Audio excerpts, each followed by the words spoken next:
Hola a todos, hablamos de geografía con el profesor de la Universidad Complutense de Madrid, José Manuel Crespo. Hoy sobre las distintas maneras que tienen las plantas de adaptarse al frío. Bienvenido, José Manuel. Muchas gracias, Salvador. ¿Cómo estás? Oye, ¿y esto? Pues mira, he traído una rama de un grupo de plantas que son plantas, muchas de sus especies, características del frío. En este caso traigo una rama de abeto, que es esa planta que nos recuerda a todos a la Navidad, Claro, al invierno. es el árbol, ¿no?, de Navidad, ¿no? Es uno de los árboles de Navidad. Y bueno, pues vamos a analizar, si quieres, qué características físicas presenta para estar adaptada a esas zonas de alta montaña en las que en invierno pues bajan mucho las temperaturas y se dan condiciones también, no solo de bajas temperaturas, también falta de agua, ¿no? El agua pasa a estar en forma de hielo, en forma de nieve, por lo tanto también tienen estrés hídrico. Por otro lado, en las zonas de montaña suele haber fuertes vientos que tienen que resistir las plantas que allí habitan, ¿no? Y bueno, pues también otras condiciones, como por ejemplo en muchas de las montañas de nuestra península, adaptarse por un lado al frío invernal, pero también por otro al cálido verano, ¿no? Claro, como pasa resistir, en mi pueblo. como pasa, por sí, ejemplo, en Málaga, en las Sierra sierras de Nevada, Málaga, efectivamente. Sierra Tejeda, ¿no?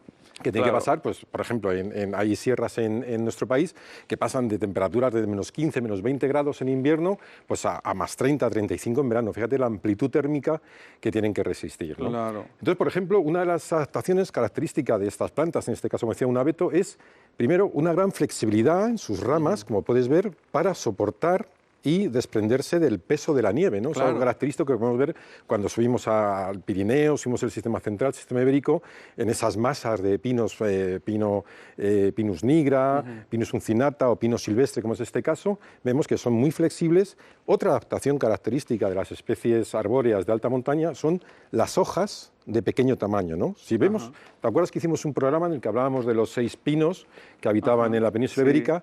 Bueno, pues curiosamente los pinos de clima cálido tienen las acículas, ¿no? Esas hojas en forma de aguja más largas, y los pinos de montaña las tienen mucho más cortas, ¿no? Como puedes ver, esto no es un pino, es un abeto. ¿Y eso es una adaptación Eso al es una frío? adaptación, efectivamente, es menos superficie a sufrir el hielo, ¿no? Y menos cantidad de agua que tienen que acumular, con lo cual es una adaptación clara. También las piñas, ¿no? Los frutos son de tamaño reducido. Esas son adaptaciones características. Otras adaptaciones de otras plantas que no son pinos, pues pueden ser, por ejemplo, como todos sabemos, los bosques caducifolios, ¿no? Que pierden la hoja y entran en un estado de reposo, ¿no? De resistencia, que se dice. Sí, José, ¿y los osos hibernan? ¿Las plantas hibernan también o no? Bueno, entran, lo que damos un repaso, en un estado, perdón, de reposo, ¿no? O de resistencia. Lo que hacen las plantas realmente es que pierden las hojas, dejan de hacer la fotosíntesis, se desprenden de gran parte de agua y entran pues como en ese estado de letargo, ¿no? Luego, cuando llega la primavera, empiezan a absorber agua, acumulan azúcares, luego al llegar la primavera se desprenden de ellos y empiezan otra vez a realizar la fotosíntesis, ¿no? Curiosamente, muchas de las plantas de alta montaña no dejan su actividad, sino que aprovechan ese fotoperiodo que viene a ser mucho más reducido durante el invierno, pero aprovechan esa luz para seguir obteniendo energía. Vamos a ver las imágenes. Vamos a verlas, me parece ¿Dónde estupendo. las has grabado? Pues hemos grabado las imágenes en la comunidad de Castilla y León, en la provincia de Segovia, y de este sistema central. En este caso estamos viendo pues una gran pinada, ¿no? Un pinar de pino silvestre, esa especie característica del sistema central que cubre las gran parte, no de las cumbres, porque los pinos no llegan a sobrevivir hasta más o menos los 2.000 metros de altitud en el caso extremo, dependiendo luego también de relieve, si están mirando hacia el lado norte, mirando hacia el lado sur y la insolación. Fíjate, hemos visto antes una masa densa, ¿no? Y sin embargo, según vamos aumentando, subiendo en altura, en altitud, vemos que el bosque se va aclarando. ¿Por qué? Porque ya son menos los pies que son capaces de resistir esas condiciones de frío y de viento, ¿no? Fíjate cómo llegan a sufrir, ¿no? El duro invierno. Estas son imágenes grabadas fantasmal, ¿no? Fantasmal, efectivamente, en este invierno pasado. Parece de la Guerra de las Galaxias. Sí, es verdad. Hay un capítulo de Galaxias que es parecido así a este paisaje, ¿no? Fíjate que todos estos montículos que vemos aquí son árboles, pinos silvestres, las copas de los pinos. Otra adaptación que no te he comentado ¿Y antes. sobreviven, José? Sí, sobreviven. Sí, siempre estaríamos en la zona esa cotonal en la que luchan, ¿no? Por sobrevivir los pies. Fíjate que otra adaptación característica es que tienen forma cónica. ¿no? Diferente a esos árboles que viven en zonas secas que tienen su ramaje abierto para captar agua, aquí tienen una forma cónica para que la nieve vaya rápidamente resbalando, ¿no? resbale y nos acumule. Como en las casas, ¿no? Como los tejados de Efectivamente, las como los casas. tejados en las zonas alpinas son con mucha más pendiente. Lo que te comentaba, ¿no? Fíjate la flexibilidad por dos motivos. Primero, para desprenderse y soportar el peso de la nieve, y por otro lado, para aguantar los fuertes vientos, ¿no? Es común ver en las zonas de alta montaña ese efecto que llamamos en los árboles efecto bandera, en el que los árboles adoptan la forma del viento. Como ves, al igual, esto es otra especie diferente, esto es pino silvestre, aquí hemos visto un abeto, ambas de zonas de montaña, también las acículas son de pequeño tamaño, apenas 3-4 centímetros, las piñas también, aunque aquí las vemos de gran tamaño, pero también son de 4 o 5 centímetros, muy diferentes a los pinos de climas cálidos que dan piñas mucho mayores de tamaño, ¿no? Y también, como vemos, ese movimiento que no sufre el árbol. Aquí vemos en este plano también del sistema central distintas adaptaciones. ¿No? Vemos un robledal por esta parte de aquí que ha adoptado la adaptación de desprenderse de sus hojas. Algunos arbustos adoptan forma casi rastrera, baja, ¿no? Para soportar el frío y los fuertes vientos.